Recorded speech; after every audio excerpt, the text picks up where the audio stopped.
Hello, everybody.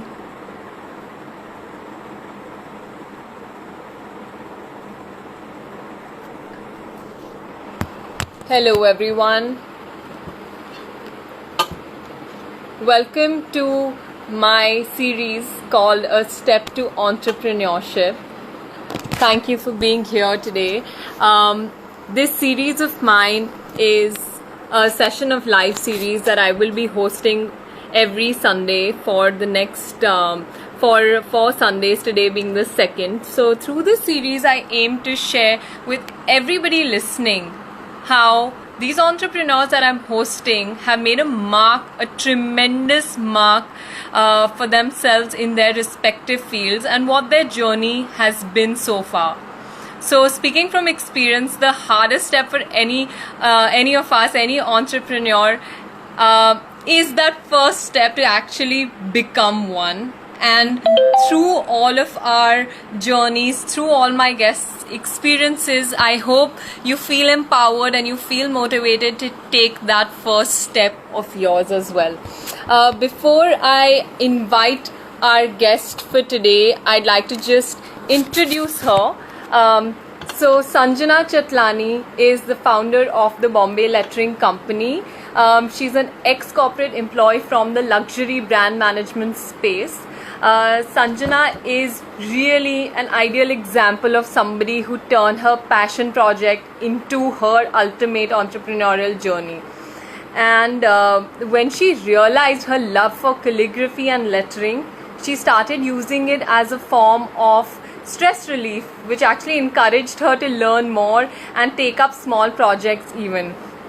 So I'm not surprised, in a very, very short time, she realized that her work was being acknowledged, it was getting so much attention, which motivated her to create her own Instagram page and website, today known as the Bombay Lettering Company.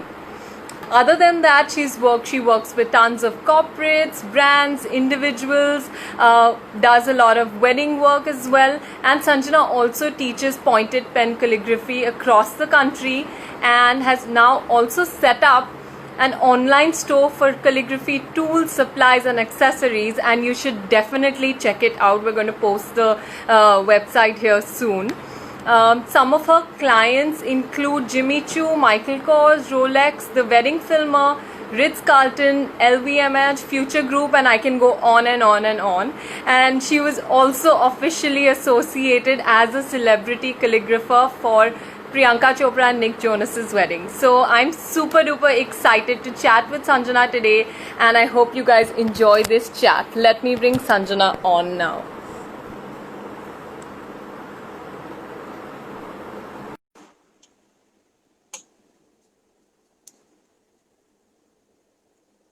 Just gonna wait for a minute. Hey Sanjana. Hi, how are you? Very well. How's it going? Good, good. Thank you for having me.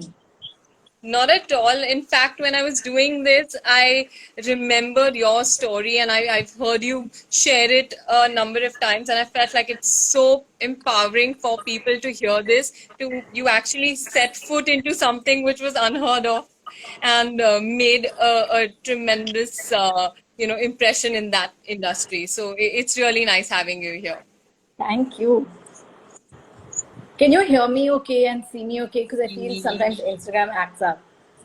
Absolutely. I can hear you fine, but can a few of you just comment saying you can hear us okay with a thumbs up, anything? Yeah, maybe a thumbs up would be good. Yeah. Okay, I'm just gonna fix this.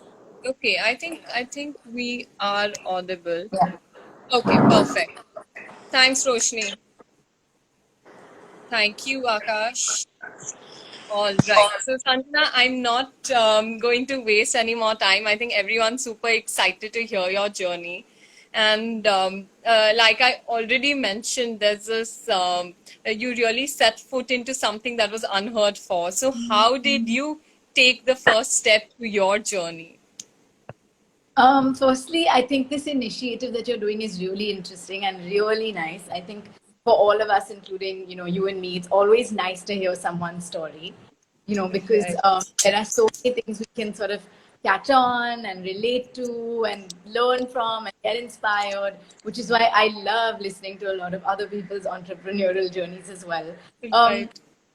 Kind of was a very weird organic one because I mean, we've known each other. We were in college Yeah. together as well. And I don't think you'd ever heard me utter the word calligraphy.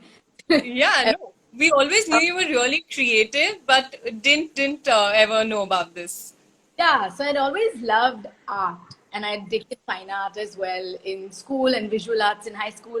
But I always thought it would just be like a creative outlet, a passion project, nothing that I could ever even do professionally, you know. So for me, I was going through the very normal, just graduated corporate job, first job kind of a thing. And I started, coming home from work, trying to find things to do. And I think that's when I started dabbling into lettering and words and trying to write out, motivational and inspirational quotes. Trying to make like a bookmark for the book I was reading or like a little quote to put up on my desk at work.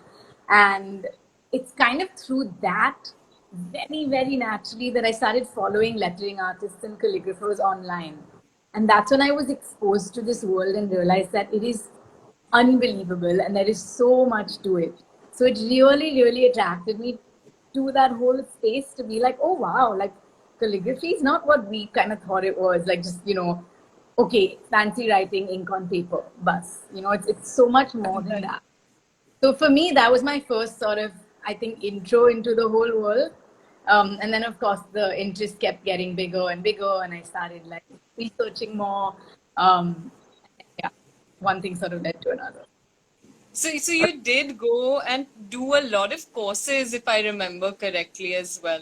So when you were doing those courses, did you think you were going to get into this, or was it just for yourself?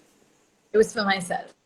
I had no intention of ever doing this professionally. The first time I went to do a course in California was purely out of intrigue and obsession. And I was like, I have to figure what this is about. There was nobody here who could teach me the particular style I wanted to learn, which was called pointed pen calligraphy. And I can talk about it and show it to you later.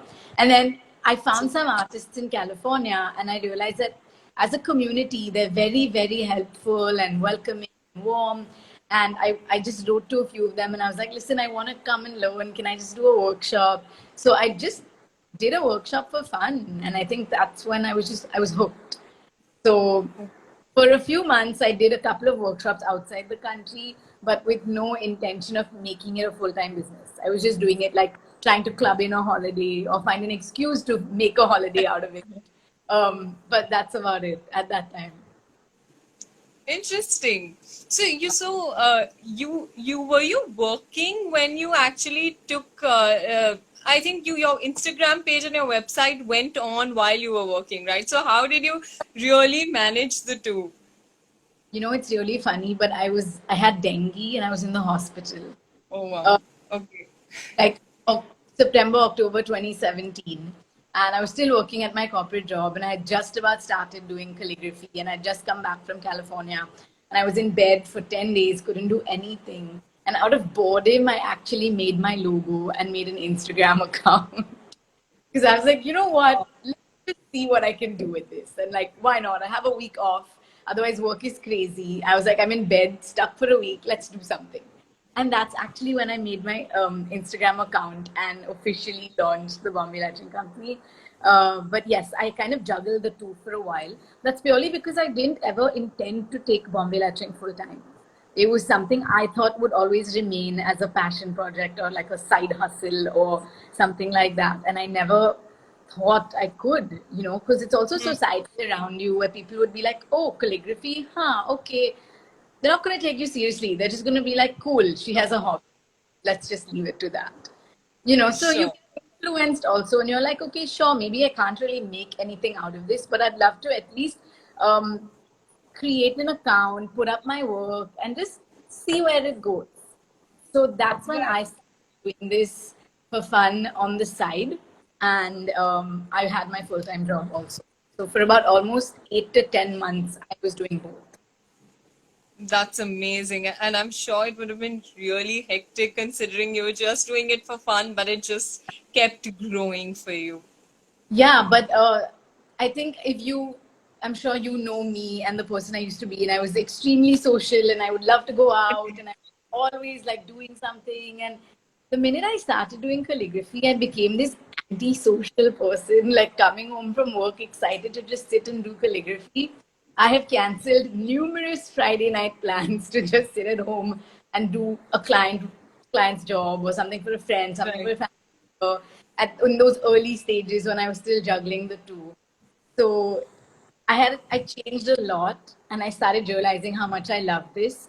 And it got really hectic because I would be at work from like 9 a.m. to 7 p.m., come home, eat dinner, sit on my desk and do calligraphy from like, I don't know, 9 p.m. to 2 a.m. or something.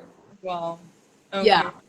I kept doing Okay. that, So 8 months until I literally reached a point where I was like, okay, I have to pick one.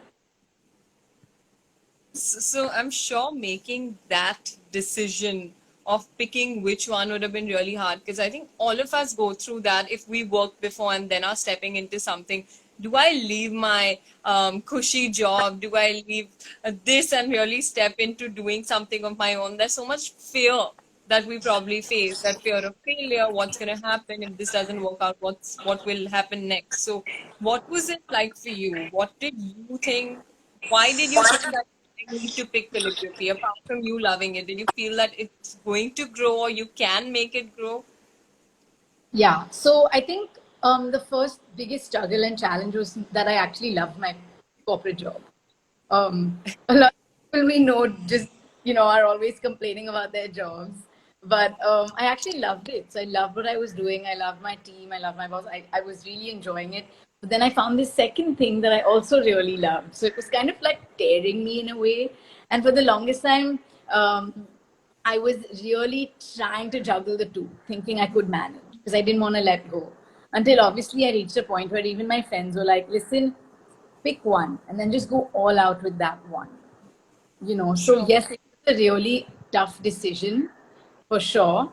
But I think I had to be realistic about it, which is why I only decided to take that plunge when I was in a position where I was saying no to calligraphy jobs because I literally didn't have the bandwidth to take more work on because I was giving in only 3 4 hours a day, and I was like, okay, this is a good sign, which means there is work coming in.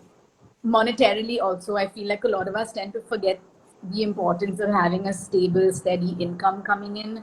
And sometimes a lot of people, when they try and follow their passion, they just get blinded and they just want to follow the passion without being very realistic about it. So I think for me, I wanted to be realistic about the fact that if I do follow this and if I do go ahead with this, will I be able to even sustain myself? Like, will I be able to run a business? Will I be able to earn month on month on month, steadily? So I also waited till I was confident about that. Um, and more than anything else, while of course I loved it, I think I saw that it could be something that will pick up in India because it was like a trend at the time in the US, in Europe. It was coming back, like the whole concept of personalization, handmade stuff, calligraphy, that value was being given. Yes, I was still seeing that in India, people wouldn't really understand why they would pay 10x for something that they could get printed. Um, Sure.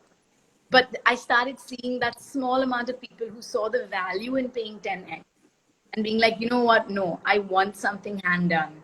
I want something that's hand lettered and personalized and customized. So I could see that rising, and I just got a good feeling about it. Like sometimes you just get a good feeling about something, and I didn't want to let that feeling go to waste. So I was just Right. like, I want to take this. I want to see where it goes. Worst case scenario, I go back into the corporate world. It's okay, but at least I tried. So yes, to answer your question, I think I felt there was a gut feeling, I guess, where you just think that this has the potential to sort of take off and do well. It's something different, it's unique. Yes, there are a lot more calligraphers today as compared to when I started 3 years ago. But it's nice to see that people are opting to do this professionally also.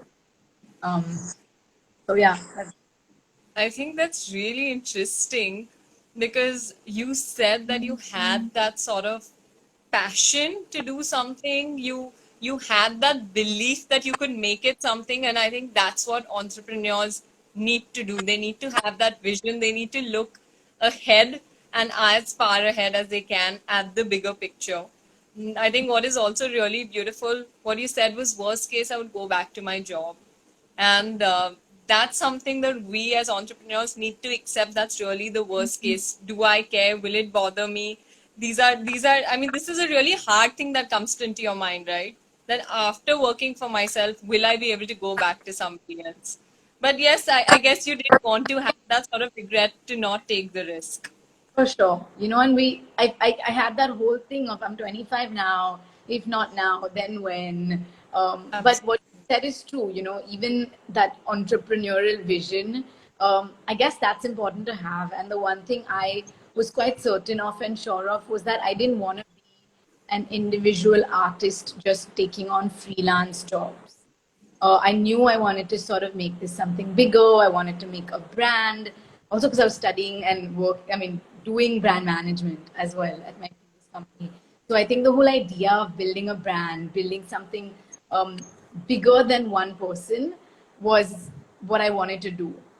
So having that, trying to at least have that little vision that, okay, I need to have X number of verticals. I need to have so many things under this umbrella. I need to be able to have different avenues and all of that. So just thinking about that in whatever field it may be, um, I think is really helpful when you're trying to start something, especially if it's something that's quite unconventional. Absolutely. Yeah, and I think that day also when we were chatting, you said that I wanted to make a business out of this, which I think a lot of people are still going on that, are still in the freelancing route. So your vision was way bigger than that, which is really, absolutely amazing. And I really think you're one of the few people, or maybe the only person who's brought calligraphy to India. It always existed, I won't deny that, but I think you've really made it a thing over here.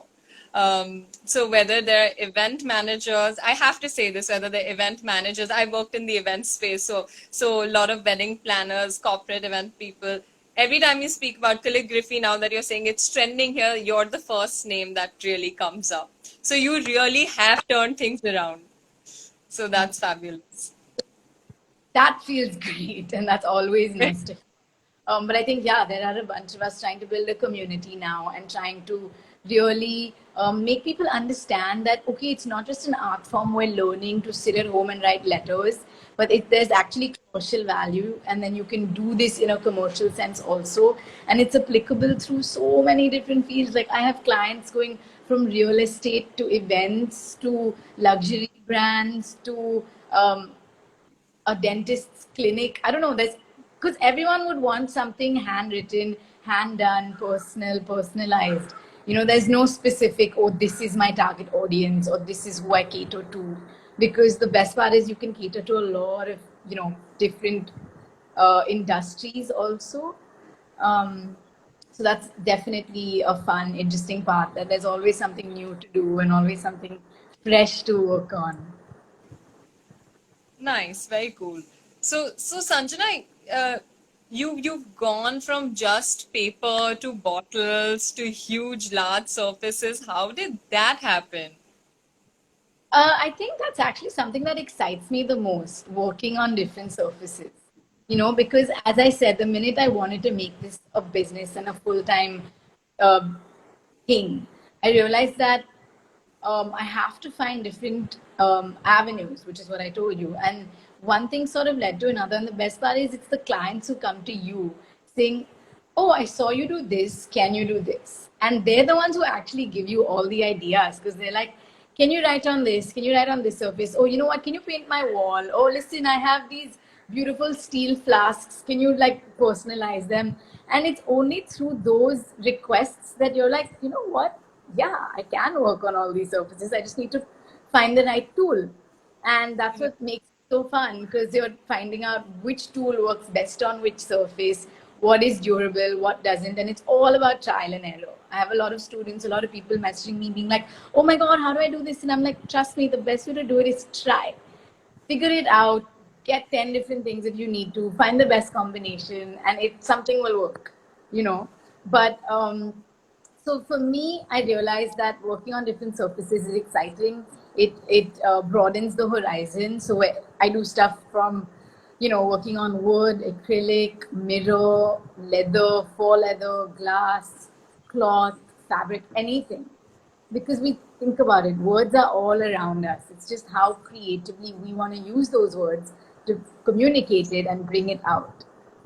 But I mean, I know you, just coming back to the point that you spoke about, where the idea of building a brand and making it bigger than one person, just for like the entrepreneurial side of things, and for people who are watching, it's the hardest thing. Sorry. It's the hardest thing ever, because while you have to constantly work on continuing to better your craft and skill as an artist, you have to also continue to be a better entrepreneur, build a business. So you're basically wearing a gazillion different hats. You're wearing the hat of marketing girl, delivery girl, accountant, calligrapher, everything, social media manager, all of it. And it's tough, but there's a sense of like beauty in figuring it all out also. Absolutely, and I think that's where the learning increases, that's where the experience increases as well.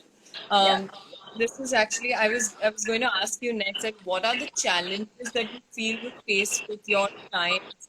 Um, for example, you right now said, of course, one of the challenge generally you have is to wear those different hats, Yeah. but when I look at calligraphy, like the first obvious question that would come to my mind would be not why would somebody want to go with a calligrapher and not use a font? And I'm sure you've heard that a million times. Have you received wedding invitations where the couple's name and the name of all the functions are written in a font, and you've seen that same font over and over and over again, and then you receive a wedding card and you're like, again they've used Zappino? Because it's so standardized, right? Sure. Even if you use a font in a really beautiful design, there's so much that you can play with and change with set fonts that are given to you on a computer. The beauty about hand lettering something or creating it in calligraphy is that it's your version. No one else has created it before. It's unique, it's personal, it's a different style, it's a different script, it has different kinds of flourishes. It's something that just stands out and is refreshing from the regular set of fonts that everybody is using. So in a Sure. print scenario, where people say, I can just print this, that's when I would give this answer, saying you can print your calligraphy and you can print something hand done, but it'll still be so unique and different because it's a hand lettered unit versus a set font. And when it comes to personalizing messages and cards, anything that you're gifting, anything hand done adds a sense of warmth, a personal touch.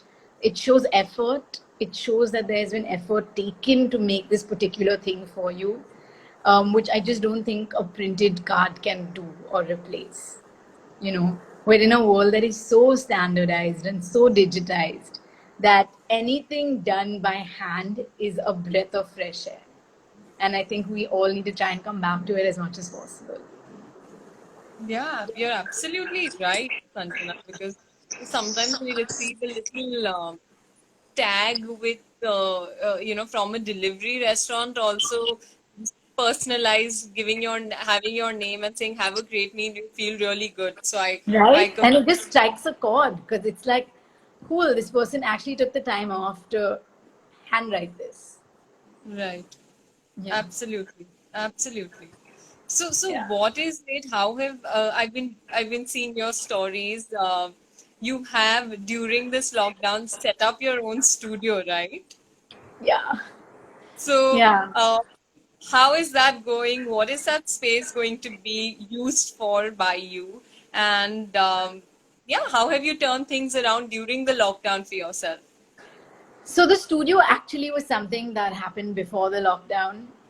Just Okay. unfortunately, the timing, I guess, was really bad because I signed the contract and began paying rent for my studio from the 1st of March.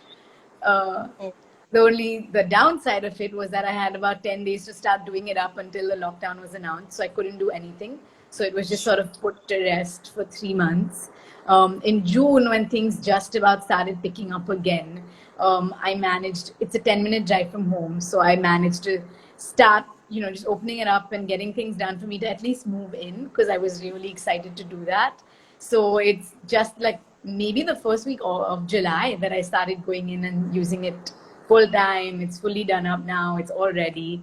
I think having a studio, having a workspace is is very life changing in a way because it definitely adds that sense of seriousness, the professionalism, and most importantly, for people who are starting out like me, where you start working from home initially, it gives you a really nice balance, the work life balance.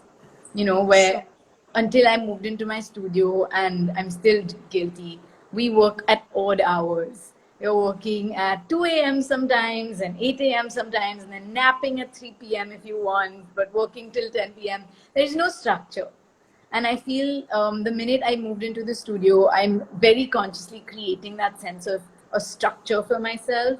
Today's a Sunday, I'm itching to do some work, but I am not going into the studio and I'm not working. So I think it helps you set boundaries for sure. But in terms of the lockdown, I think it's been okay. It's been good. I think the minute things went into the lockdown in March, I started teaching online. So the Okay. teaching has been really good. I realized that there are a lot of people who want to learn new things and who are utilizing this time to learn new hobbies, new crafts. So I definitely feel the response from the teaching side was really good. I also tried to use this time to do things that I just never had the time to do. I think I was talking to you about rebranding and my new logo. So that was something I've been putting off since so long. And I was like, you know what? I am going to do this.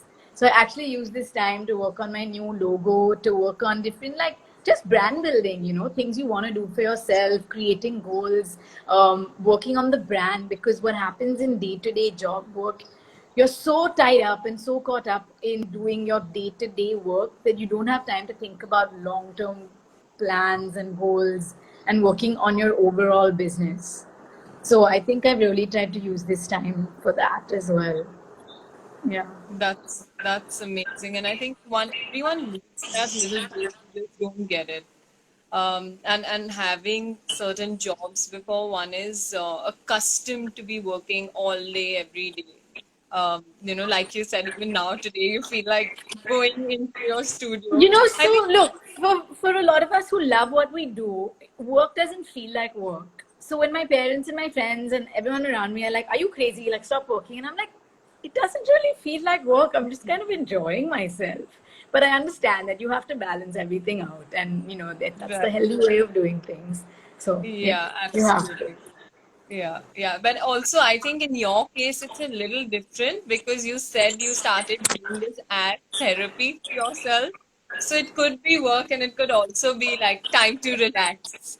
Yeah, Uh, absolutely. The only thing I'm trying to tell myself now is while I'm setting these boundaries and scheduling stuff for myself is that I want to work Monday to Friday on client work, and Saturday, Sunday, I can do calligraphy, but it's only going to be calligraphy for myself.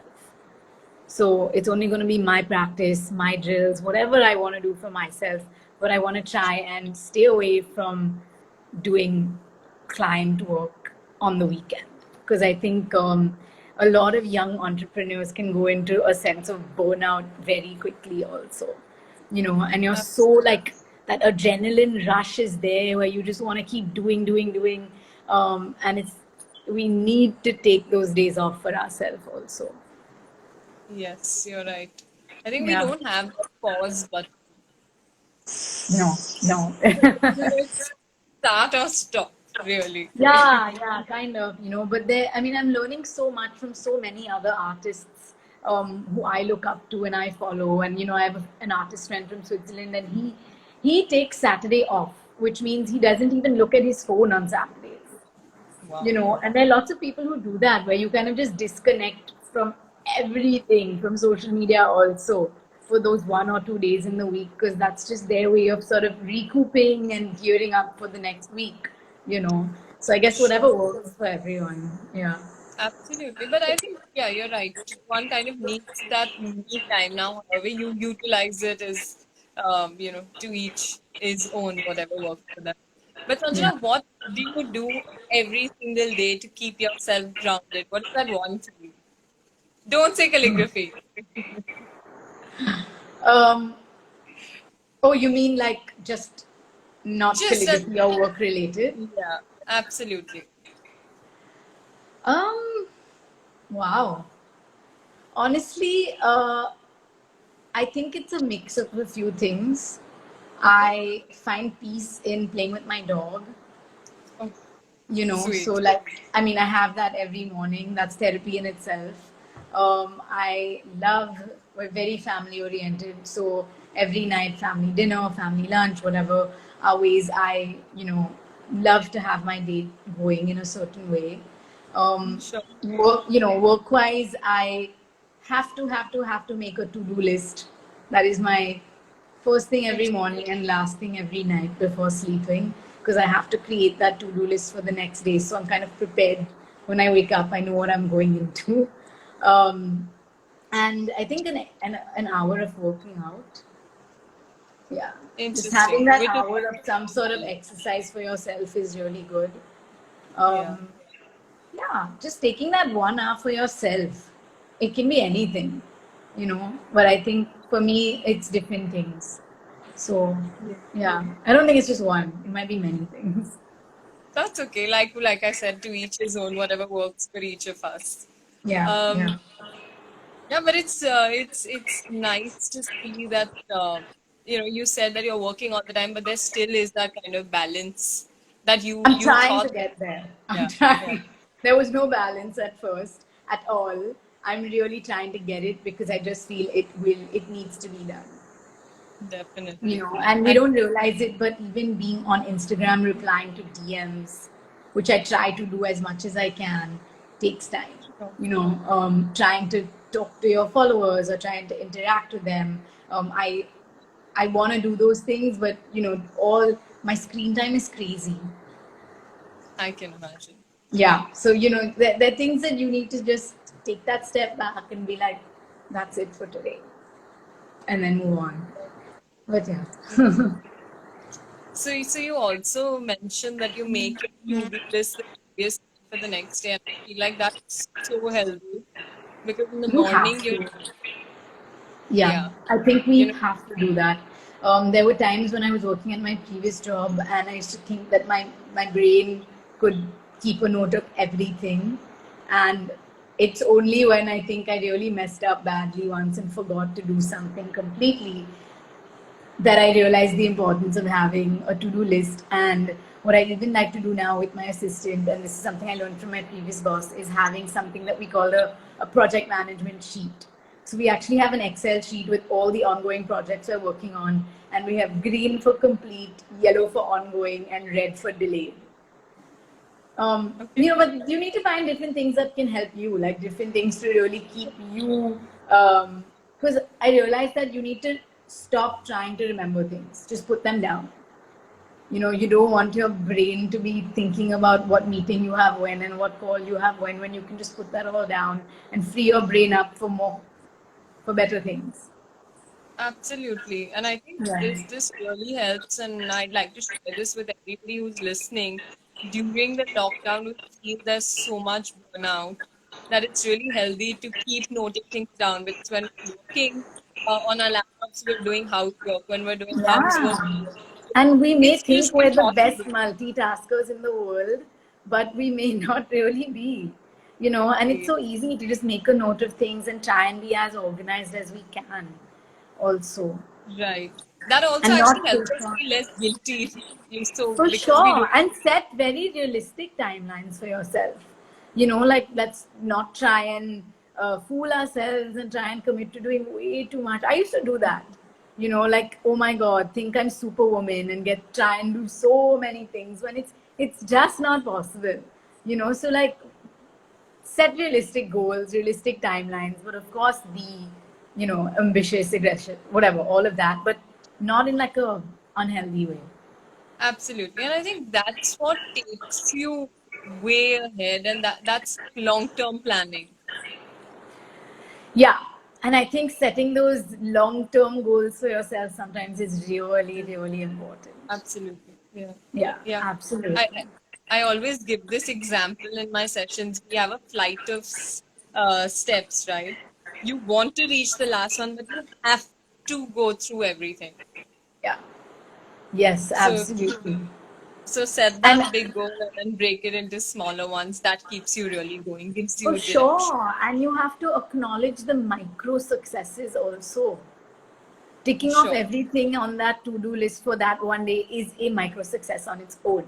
And it's only Absolutely. all these little micro successes that eventually lead up to that sense of macro accomplishment or success or whatever.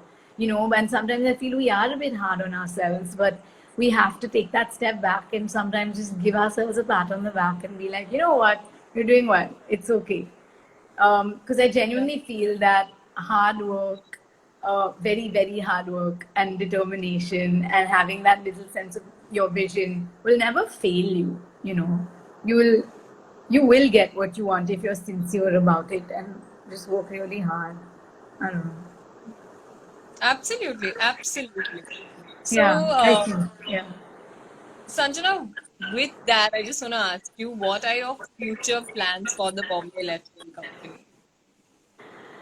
Well, as of now, I'm enjoying every moment of the journey.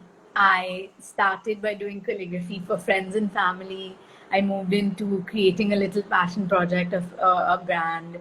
I started taking on commission work for brands, corporates, events, weddings, all sorts of things. I teach calligraphy across the country. So I teach a specific script called copper plate calligraphy. That's very close to my heart because that was the style I started learning. Um, I then realized that if I'm teaching, I need to provide the best tools to my students, which is when I decided to import supplies and create the online store, where I now am a retailer in India for calligraphy tools and supplies. So I definitely want to look at expanding the shop, um, having a much larger umbrella of not just calligraphy tools and supplies, but products that I can sell Sure. as well on the store. I really want to explore and dive deeper into the whole angle of calligraphy as therapy. It really is. It's a very, very therapeutic and meditative art form. I believe that very sincerely. So, in fact, tonight we're doing a first round of something called Breath and Strokes, which is Okay. and you must join. I will send you the Zoom link. It's For a sure. friend of mine who's an art of living teacher, and me. We're doing it as a fun 30-minute session where we're going to focus on things like your breathing and your strokes, and the importance of just breathing when you write. Because when we're doing calligraphy, we tend to forget to breathe, which is actually the most important thing. And actually thinking of things like an upward stroke is like an inhale and a downward stroke is like an exhale, and you're following that inhale exhale pattern. Wow. So we're doing that tonight, but the whole point is that we're really trying to explore this whole side of meditation therapy, because look at the way we are today. Like, mental health is also like becoming such an important thing, and if there's any way, art forms uh, can help people, why not? So yeah, exploring the therapy side of things, I think, is something I'm looking forward to and very excited for. And just, one step at a time. I don't wanna rush because I wanna really make the most of each moment. Go slow. I wanna learn. We're students for life. And you'd agree with me on that. Like, we're constantly learning. So if someone thinks that I'm a pro calligrapher, in my head I feel like I've just about touched the surface. And there's so much more to learn, to explore, to do. So I think learning is that forever thing I want to keep doing, and just trying to make I don't know, maybe trying to make the Bombay Lettering Company synonymous with calligraphy in India. So that's a far-fetched long one, but that's a goal. Yeah. I think if you've said it and if it's there and you believe in it, it's going to happen. And I don't see any reason why not. Because still now, you've set certain goals, you've got them. I think you're kind of at it constantly, which is really nice. In fact, this whole therapy thing it's really amazing. We need to focus on our breaths, which we don't. So really put that in very It well. truly is. And it doesn't have to be calligraphy, it can be any art form, it can be Yeah. any skill where you can, really unwind. It's the time where you just focus on yourself, your paper, your pen, your breathing, and nothing else. We're always on our gadgets. We're always, and I'm guilty as well. We're always doing something on the computer, the iPad, the phone. Um, we don't give ourselves that time to use our hands, and calligraphy, I feel, has done that to me. And it's also, you'll realize, maybe with any art form, that, but calligraphy is one that requires a lot of attention to detail. It's an art form that really slows you down. You can't do it fast because it's all about the beauty in those strokes. And it's only when you have that crazy attention to detail to make sure every stroke is perfect can you create beautiful lettering and calligraphy. So it's definitely an art form that's made me more OCD for sure. And I see it spill over in everything else I do in life. But I think it's a nice sort of habit or thing to have. So yeah, you see effects, and it does a lot to you that you'll see on other aspects in your life as well. Patience, So, precision, attention to detail, calmness, all of it. yeah, I think instant gratification is something we've been living by Oh and my still are, god. right? Even during the lockdown, your Amazon parcel is still coming in a day, and I feel doing these little things really can, you know, Yeah. help you take that step back, like we've been chatting about Yeah, earlier. yeah, yeah, for sure. So before we jump in and take a few questions, because we're already reaching the end of our chat today, which has been really amazing. I'd just like you to share any advice that you'd like to share with anybody who's taking their first step into the entrepreneurial path. Um, okay, what I'd really say is follow that gut, because your gut and your inside of you already knows. So just have that sense of intuition and really follow it. If something feels off, don't ignore it because it's genuinely off. So go with that, but be very realistic at the same time. So you want to be super realistic, list down your pros and cons before taking that leap or that plunge. Think it may be heartbreaking in the moment that there's a passion that you really wanted to take forward, but you can't. But it's only because there's something better in store for you. And I genuinely feel that if something doesn't work out, it's only because there's something better for us. So follow your intuition, but be extremely, extremely realistic. Work ultra hard because hard work never fails us, and be thirsty and hungry to learn. Like be like a sponge. I think we all have to be like sponges, and eyes, ears, everything open to constantly absorb and learn and just reflect and then try and do our best. I don't know. That's what I do. Absolutely. Yeah. Yeah, that's fab. I think just Yeah. even uh, listen. We don't listen as individuals, right? I don't think so, and we're so influenced also sometimes by everything around us, and we Mhm. get so carried away. And a lot of people think that, oh, just because X person has so many followers on Instagram, they're so successful. But we need to be realistic about those things also. Don't believe everything you see online. People Absolutely. portray a totally different thing from what's actually really happening. So just be very comfortable in your own skin, I guess, and also just not be insecure of anything. But That, also, you can only really achieve something if you jump out of your comfort zone. So, let's not get too complacent Yeah. because you want to jump out and go in that area of discomfort to really, succeed, I Yeah. guess. Yeah. Yeah. Absolutely.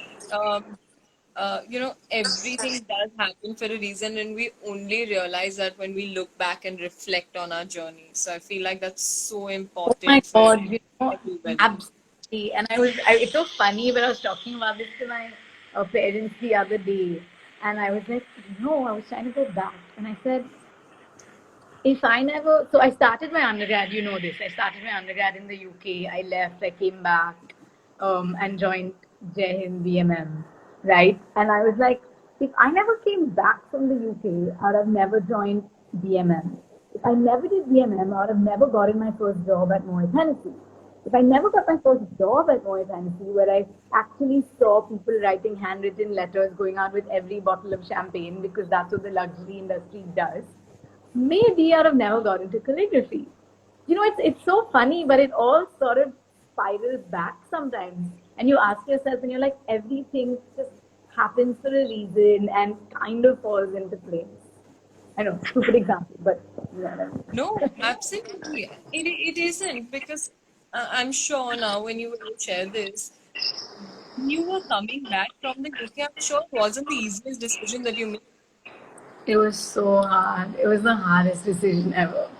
I finished a year out of 3 years of my undergrad when I realized that that just wasn't for me.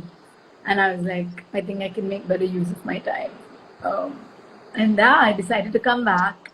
I was 2 years older than almost everybody in my class in college. But yeah, things just sort of work themselves out. Absolutely. So I think that's what when something bad happens, keep going, don't stop, don't fall down. I mean, you fall down, get up again. I think there's a very famous quote that also says that keep falling but get up again and keep Yeah, moving. yeah, There is yeah, always something absolutely. better for you out there. Exactly. And I Yeah. really believe that. You have to believe in those good vibes, the positive vibes. You Yeah. have to have that sense of faith also. I think it's important. Yeah. So, Wow. Sanjana, there are a couple of questions. I'm just going to go through them.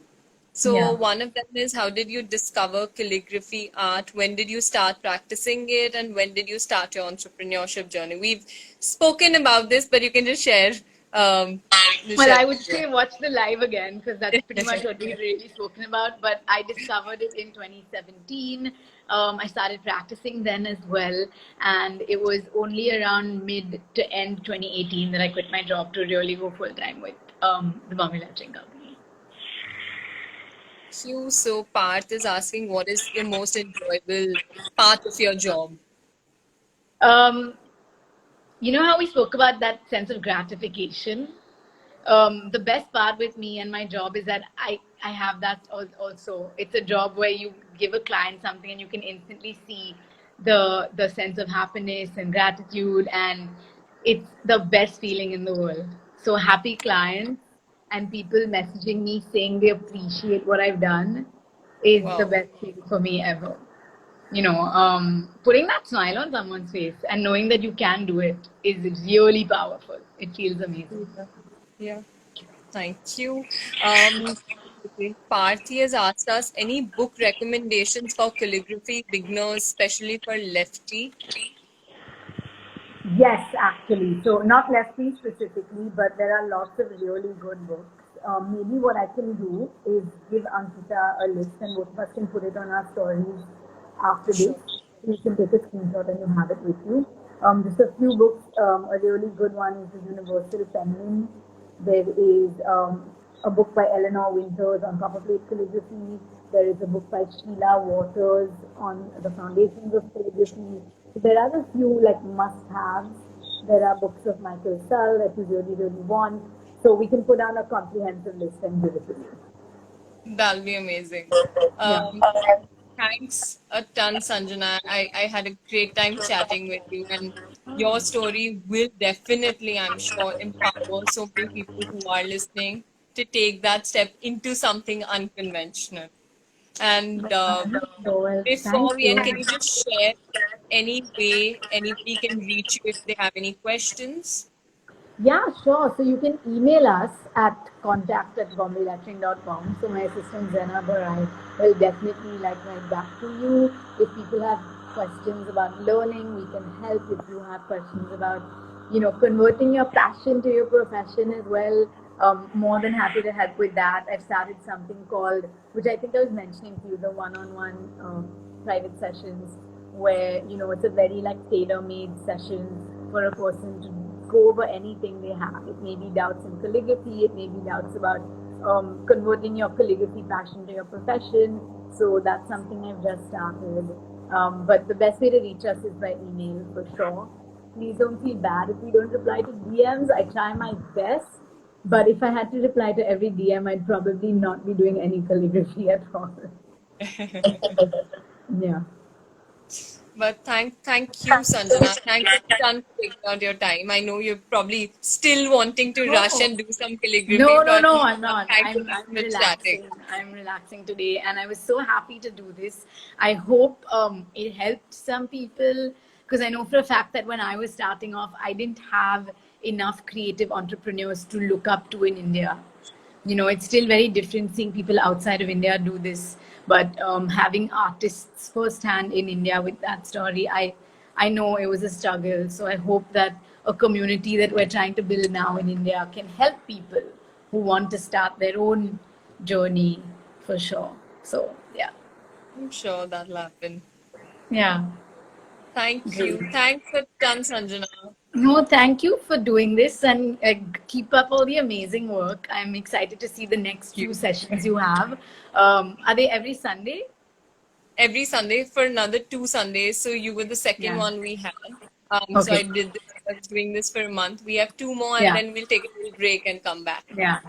Nice. And Well, just yeah, that. good luck. And it's amazing to Thank see you. you spreading this and, helping the community. And it's amazing. It's really nice to see. Thank you so much. Thank you. See you. Great. Bye. Thank you. Bye. Thanks. So thank you everybody for joining in. That was Sanjana with her story. I'm sure it was really empowering and motivating for all of you, and I'm sure you guys have taken tons back. If you've missed anything out, I'm going to share this on my IGTV, so check it out. And next week we will be back again with to share another entrepreneur's journey with you. So thank you so much for watching, and have a good day, evening, week ahead.